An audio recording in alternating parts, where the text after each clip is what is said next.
నైపుణ్యం కలిగిన ఆటగాడితో పోటీ పడాలి అని పెద్దలు చెప్తా ఉంటారు.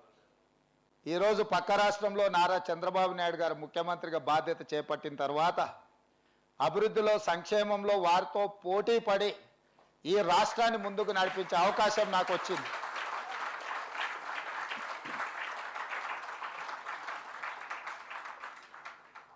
గతంలో 12 గంటలు పనిచేస్తే సరిపోతుంది, అంతకు మించి అవసరం లేదు అనుకునేవాడిని.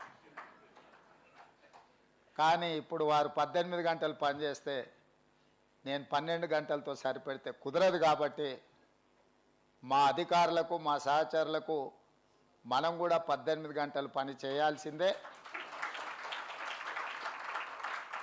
అభివృద్ధి విషయంలో సంక్షేమం విషయంలో పోటీపడి ఈ 2 తెలుగు రాష్ట్రాలు ప్రపంచానికే ఒక రోల్ మోడల్గా నిలబడాలి అని నేను భావిస్తున్నాను.